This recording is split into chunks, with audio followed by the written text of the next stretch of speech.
Welcome to the Vantage Fit Corporate Wellness Podcast. This podcast is sponsored by Vantage Fit, the all-in-one AI-powered corporate wellness platform developed by Vantage Circle.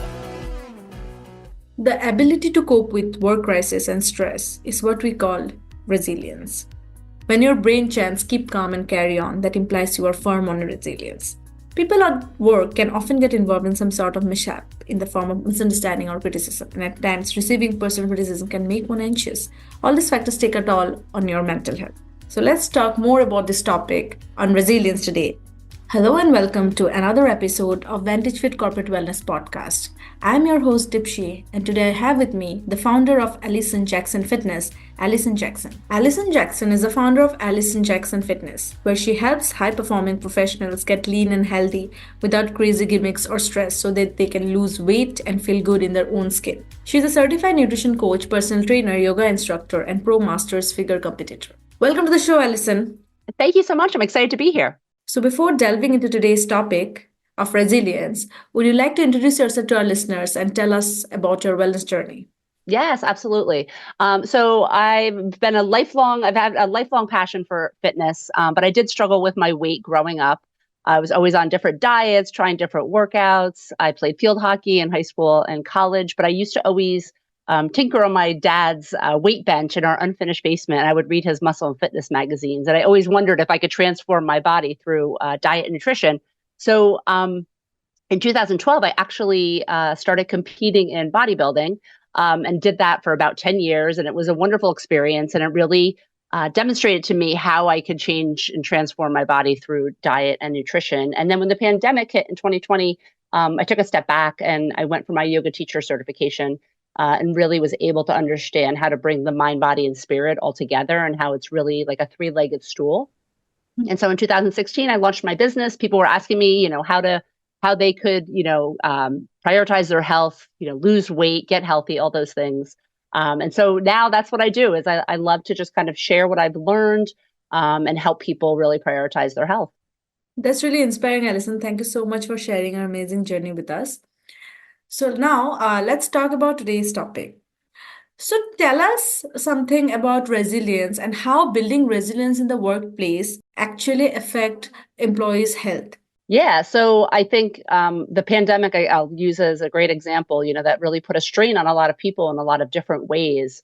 And I really think when you expose yourself to stress, and people have different types of stress, whether it's family, work, or just maybe they're battling some mental health issues, really learning how to manage resilience and work through it is super important. And whether that is through meditation and introspection, or whether it's talking to a therapist, or maybe it's working out and kind of using your energy to work through, I think building resilience is going to help you in all aspects of your life, whether it's how you interact with your family, how you show up for work. And I think work specifically probably brings us all a lot of stress to different degrees. So I think being able to manage that and work through it and really hone that resilience skill is so important for people to really, again, it impacts your health. So it's just going to help your well-being overall. Mm-hmm. And I believe in the workplace, we are working with so many people belonging to of different personalities, right? Yeah. So I believe building resilience and being resilient towards, for example, workplace conflict, right? Yeah. It really helps one keep their mental peace intact as well, right? Yes, absolutely. And to your point about different personalities, it's really being self-aware to understand, are there certain personalities that maybe trigger you?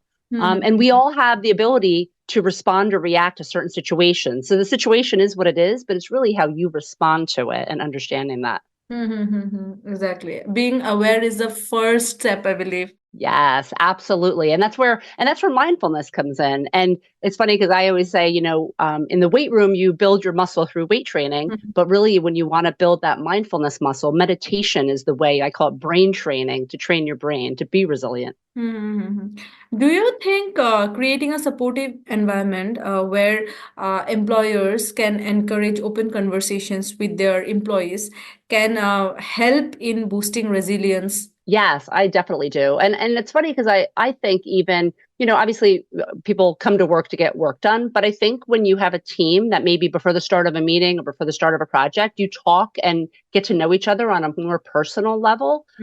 It could help you understand maybe someone is dealing with issues that you're not aware of outside of work, that they're acting a certain way. So I totally think that really building good personal relationships within work is going to help up level the work output that you do with your teams. And can you discuss the interconnectedness of physical, mental, and relational well-being in creating a resilient workforce? Yes, yes. So, like I said, I think it's a three-legged stool.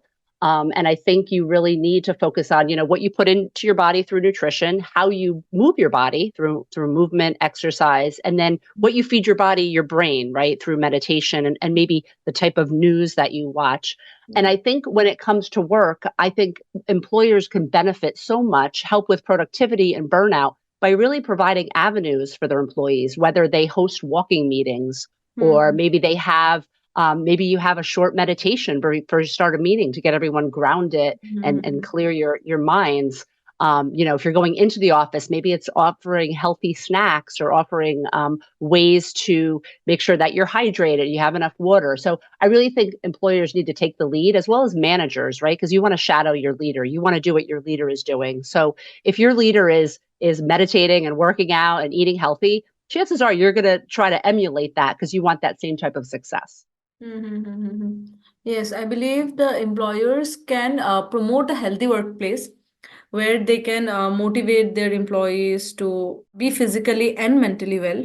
So I believe Yes. they can do certain activities, right? Even at work, there can be certain challenges, wellness programs. I believe all these things can help boost employee health along with their productivity as well. Yes, I totally agree. I think the return on investment, the ROI on taking the time to create wellness programs for employees will, again, help drive productivity. And it's funny because there's so many studies that show productivity, profit, all of those things increase when you really support employees in that way. Yes. Can you share some examples of certain strategies that can promote relational well-being and its impact on fostering resilience within teams? Yeah, sure. So like I mentioned before, I think understanding people on a personal level, so really getting to know people in that way. But I also think there's different team building activities that you have projects you're working on and different things that need to get done. But then I think it's also important to take time to really do maybe some creative team building, some creative brainstorming. I think being able to relate with people on a different level outside of work. So obviously during the workday, you're interacting with folks, but I really think it's important to take that time to understanding other people's wellness journeys, what they do to show up their best at work. I think that's also a great way to kind of, again, build that relational network to help build the whole team's resilience. Yes. And do you believe if a person is resilient and they have mastered the art of resilience, like I mentioned, they are great at avoiding conflict. They are not part of any drama, even at work. Don't you think?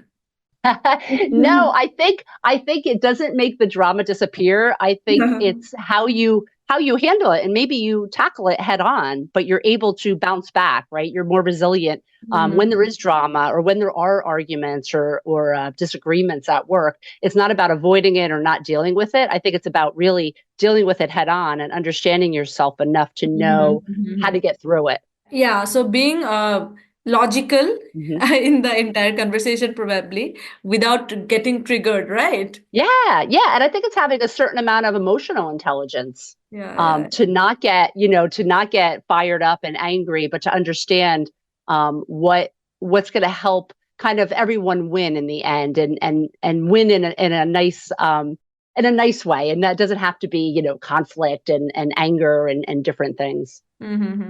Exactly. Okay, so we are almost at the end of the session. So, what role does mental well-being play in promoting adaptability in the face of change and uncertainty at work? Yeah, I think mental health plays a huge role in adaptability. And like I said, for anyone that does not meditate or feels like they're not doing it right, I highly recommend just start 1 to 2 minutes a day with like a free app with a guided meditation. Because what happens is when you focus for those few minutes each day, you start to build your resilience and your adaptability and your mindfulness. And that is just going to help you in all aspects of your life. And it's really about the self-awareness, about the understanding what maybe in the past has happened to you that you have certain triggers. Maybe what, for me personally, like arguments trigger me. Like I'm like, oh, I hate when people argue. But instead of avoiding it, I'll just say, okay, I know that aggravates me or upsets me. Mm-hmm. And then I try to, look for a resolution and look to help people kind of get that middle ground. But I highly recommend that folks really have a mindfulness meditation practice, because that is going to help your resilience, help your adaptability, just help manage stress, manage your emotional, your variety of emotions, just all the different things. I highly recommend it. Exactly.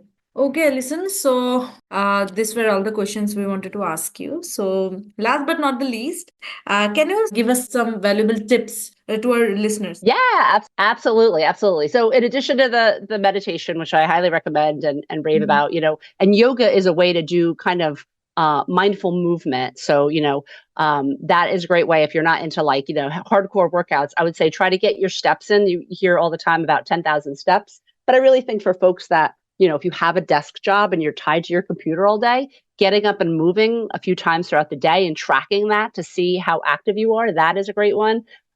Getting good sleep, getting enough water, and then making sure you get lots of fruits and vegetables in your diet. I know a lot of people always want like that magical diet that's going to help them either lose weight or, not age, but it's really about, eating lean proteins, healthy fruits and vegetables, all that good stuff. So I feel like all of those pieces of the puzzle really will help you with your overall health.